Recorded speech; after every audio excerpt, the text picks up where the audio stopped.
টি bag use করি না green টিতে, এখন আর বলতে চায় না। তার ভিডিওটা কাট করতেই দেখি বেল বেজে গেছে। অনলাইন পেমেন্ট দিয়ে বাজার করতে গেলে অনেকটা লেট হয়ে যাবে। মশাই খুব পছন্দ করে এই টাইপের, ঘা লেগে উল্টে পড়ে গেছে। না তুমি পছন্দ করো তাই জন্য দিলাম না, প্রচন্ড রাগ লাগে আমার। সেই অবস্থায় কাজ করতে যে কত কষ্ট হয়, তার জন্য ক্ষমা প্রার্থনা জানিয়ে। গুড আফটারনুন এভরিওয়ান, কেমন আছো তোমরা সবাই? আশা করছি সবাই খুব ভালো আছো, আর প্রত্যেকটা মানুষ যাতে ভালো থাকে সেটাই আমি সবসময় চাই। তোমরা হয়তো ভাবছো যে আজ গুড আফটারনুন বলে বা এই সময় কেন ভিডিওটা শুরু করছি। আসলে এটা সোমবার দিনের ভিডিও, আমার শরীরটা একটু খারাপ আছে, যে কারণে এডিট করে পোস্ট করতে একটু লেট হয়ে গেল, যে কারণে তোমরা এত দেরিতে দেখতে পাচ্ছ।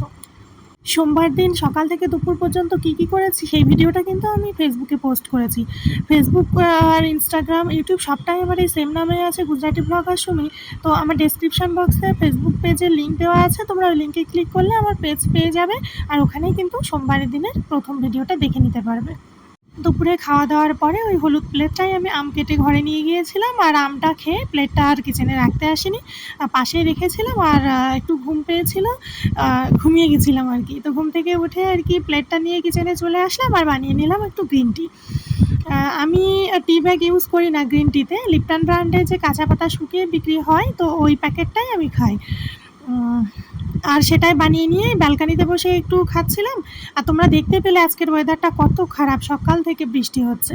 গ্রিন টিটা খেয়ে উঠতেই দেখি সন্ধ্যা হয়ে গেছে, তো সাথে সাথে সন্ধ্যা দিয়ে নিলাম।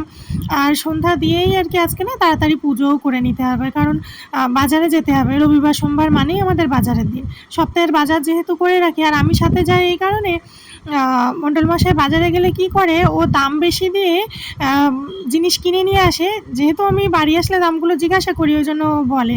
এখন আর বলতে চায় না, তার কারণ হচ্ছে আমি খুব রাগারাগি করি। কেন করি তার কারণ দেখো, এক গাদা গাদা দাম দিয়ে জিনিস নিয়ে আসবে, আর সেই জিনিসগুলো দোকানদার ওকে ঠকিয়ে উল্টোপাল্টা দিয়ে দেবে।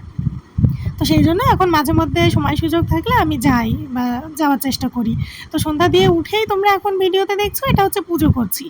কিছু করার নেই, অন্যান্য দিন কী করি, সন্ধ্যা দেওয়ার পরপরই আমি সাথে সাথে পুজো করি না, কারণ আমরা নিজেরাও তো সন্ধ্যাবেলা খেয়ে দিয়ে ঘুমিয়ে যায় না, কিছুটা টাইম পরে গিয়ে, মিনিমাম 20-25 মিনিট পরে গিয়ে তারপরে পুজো করি। কিন্তু আজকে আর কিচ্ছু করার নেই, তাড়াতাড়ি করে পুজোও করে নিতে হচ্ছে।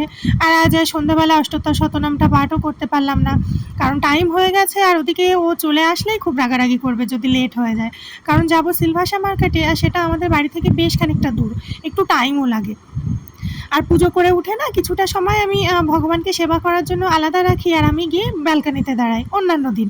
কিন্তু আজকে দেখলাম যে একে তো ওয়েদার খারাপ, আর তারপরে যদি লেট হয়ে যায় বাড়ি আসলে আমি খুব বকা খাবো। তো ব্যালকানিতে দাঁড়ালাম না, এদিক ওদিক না করে সোজা চলে আসলাম একটু রেডি হতে। এখন আর জামা কাপড় চেঞ্জ করছি না, যেহেতু গোপালকে শয়ন দিতে বাকি আছে এখনও। এখন চলে আসলাম শুধুমাত্র চুল বেঁধে মুখটা আর কি রেডি করতে। রেডি বলতে এই আর কি একটু হালকা ক্রিম লাগিয়ে নিচ্ছি, আর হচ্ছে লিপ বাম, যেটা 12 মাস আমার প্রয়োজন। না হলে মানে একটা দিন একটা বেলাও যদি আমি না লাগাই, তাহলে ঠোঁট ফেটে একদম পুরো রক্ত বেরিয়ে আসে। অর্ধেক রেডি হয়ে আবার চলে আসলাম ঠাকুর ঘরে। এবার গোপালকে শয়নটা দিয়েই আমি ঘরে গিয়ে আর কি চেঞ্জ করে নেব। তো এইটুকুই বাকি আছে। তো বারবার ঘড়ি দেখছি, তোমরা দেখছো ঘড়ি দেখছি পেছন থেকে, আর তাড়াতাড়ি করে হাত চালিয়ে কাজকর্ম করছি, কারণ বৃষ্টি মাথায় এসে আবার দাঁড়াবে, শেষে রেগে যাবে। যদিও আমি সব কিছু মোটামুটি রেডি করেও রেখেছি, মানে ব্যাগপত্র বাইরে বের করে, তারপরে কিচেনে কিছু টুকটাক কাজ ছিল সেগুলোও করেছি সন্ধ্যা দিতে যাওয়ার আগে। তো মোটামুটি সব কিছু রেডি আছে, কারণ বাজার থেকে আসতে না অনেকটা লেট হয়ে যাবে। তো তারপরে অত রাতে মাছ টাছ ধুয়ে পরিষ্কার করার ব্যাপার থাকে, মানে অনেক কাজ থাকে তখন বাজার থেকে আসার পরে, ওই জন্য চেষ্টা করি কিছুটা করে এগিয়ে যেতে। তো দেখছো এই যে একটানা দৌড়ে দৌড়ে কাজ করতে গিয়ে গেছি হাঁপিয়ে। এই ভিডিওটা কাট করতেই দেখি বেল বেজে গেছে, তো বুঝতে পারলাম যে মণ্ডল মশাই চলে এসেছে। তো তারপরে ব্যাগপত্র নিয়ে বেরিয়ে গেছি। বাজারের ব্যাগগুলো ওর হাতে রয়েছে, আর আমার হাতে যে লাল ব্যাগটা দেখছো ওটা হচ্ছে ফল আনার জন্য। ফল আনার জন্য আর কি আলাদা একটা ব্যাগ নেওয়া হয়। তো আগে চলে আসলাম মাছ মার্কেটে, আর এই ভিডিও ক্লিপটা ভুল করে এইভাবে নেওয়া হয়ে গেছে।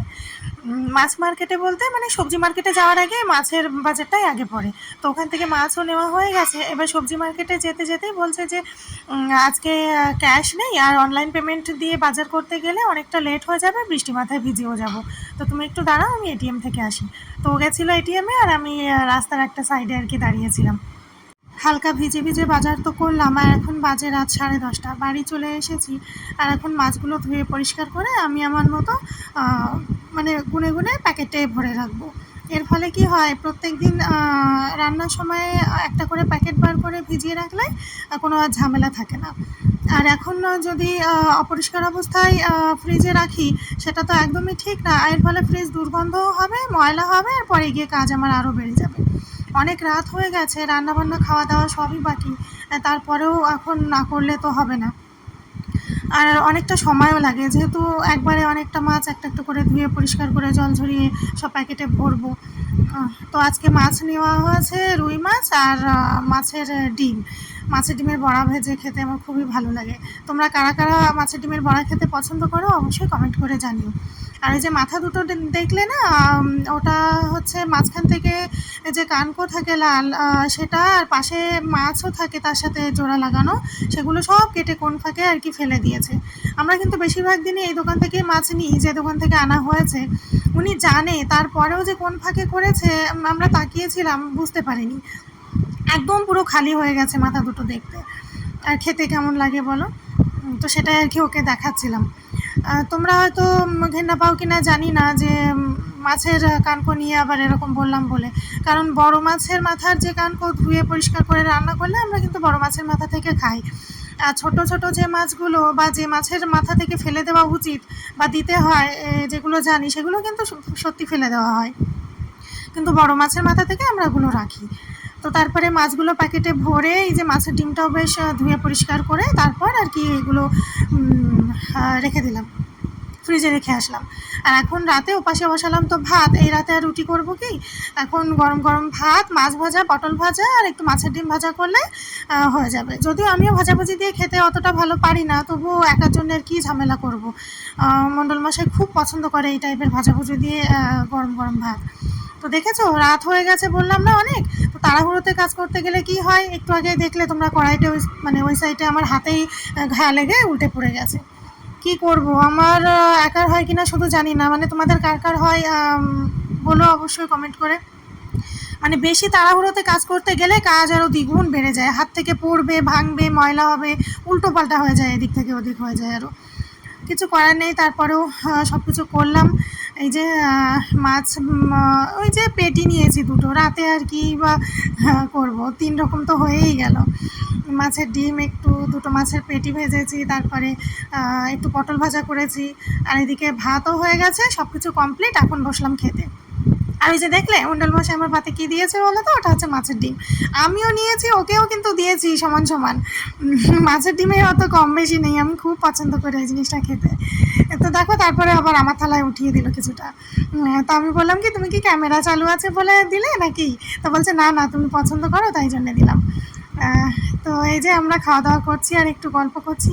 কি করব বলো, সারাদিন আমিও ঘরে কাজকর্মে ব্যস্ত থাকি, আর সেও তো অফিসে দিনের ম্যাক্সিমাম টাইমটাই ওখানেই থাকে। না তো সেইভাবে বসে একটু কথা বলতে পারি, গল্প করতে পারি, কিছুই হয় না। এই যেটুকু টাইম খাওয়ার টেবিলে আসে, এইটুকু টাইমে দিনে একবার, তাও হয়ে ওঠে না। কারণ ওর লাগে খেতে 2 মিনিট আর আমার লাগে 1 ঘন্টা।